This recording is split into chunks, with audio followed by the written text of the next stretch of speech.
अगला है हमारा attract and repel tool. Attract क्या करता है कि किसी भी ऑब्जेक्ट को हम कहाँ तक अट्रैक्ट करना चाहते हैं तो वहाँ तक वो ऑब्जेक्ट का वो हिस्सा खींचता हुआ आ जाएगा। जैसे हम अभी रेक्टेंगल सेलेक्ट किए हैं और हमारा अट्रैक्ट टूल का जो पॉइंटर है वो ठीक इसके नीचे है, जहाँ प्लस साइन बना है वहाँ तक हम उस ऑब्जेक्ट के हिस्से को खींच कर लाना चाहते हैं तो वहाँ हम पॉइंटर ले गए और लेफ़्ट बटन दबाए रखेंगे। पहले हम इसको सेलेक्ट किए, लेफ़्ट बटन हम दबाए रखें।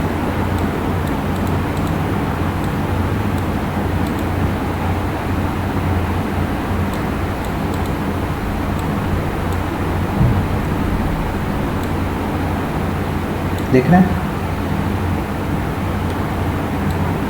जहाँ तक हमारा प्लस बटन आ रहा है वहाँ तक वो खींचता चला आएगा। हम इसको साइज़ को नीब साइज़ को बढ़ा देते हैं।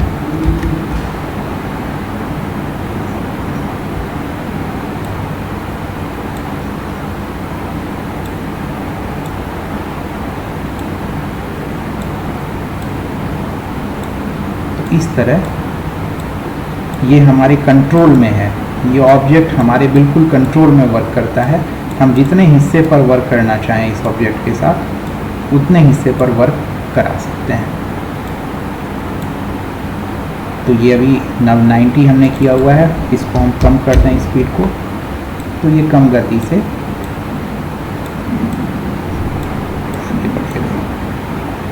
और ऐसे ही ये नीब साइज़ भी हम कम बेसी कर सकते हैं। 2 है, इसको हम 1 कर दें।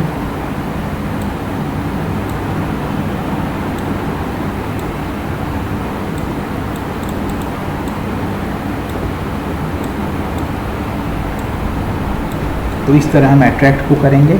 और दूसरा है इसका रिपेल टूल। रिपेल क्या है? ठीक उल्टा, हम इसको अपोजिट डायरेक्शन में ले जाना चाहते हैं।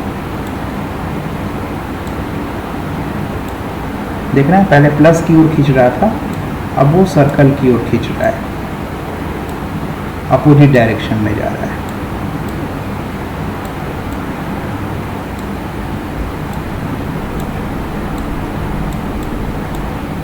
इसको सेलेक्ट करके हैं, देख रहे हैं प्लस की ओर नहीं जा रहा है, ऊपर की ओर जा रहा है। जितने हिस्से में वो सर्किल का हिस्सा दिखाई दे रहा है उतने हिस्से को ये कवर कर रहा है, रिपेल कर रहा है, अपोजिट डायरेक्शन में मूव कर रहा है।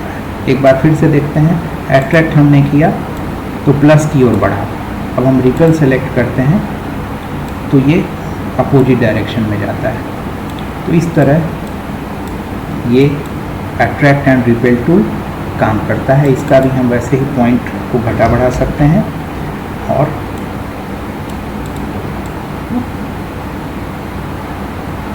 कोई भी डिज़ाइन पर वर्क कर सकते हैं, रेट को घटा बढ़ा सकते हैं।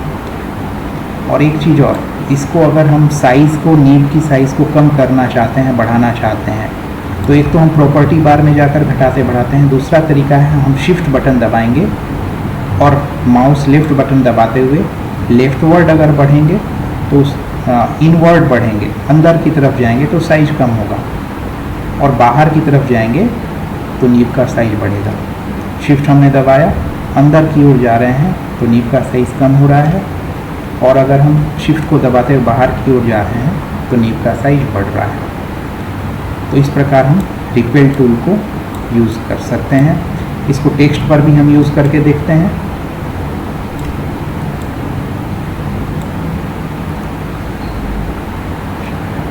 अट्रैक्ट लेते हैं,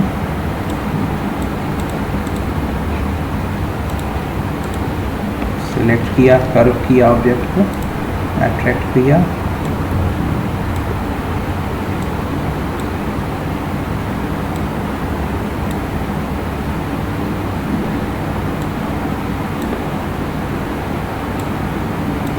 तो ये कुछ बुरा नहीं लग रहा है। ये भी एक अच्छे डिज़ाइन के रूप में, जैसे कि स्टाइलिश डिज़ाइन में हम कुछ वर्ड्स लिखना चाहते हैं तो ये एक नया लुक आपको दे रहा है।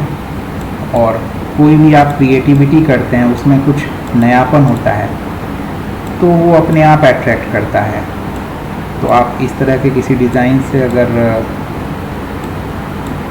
किसी को अट्रैक्ट करते हैं तो ये बहुत अच्छा आपके लिए यूज़फुल टिप हो सकती है।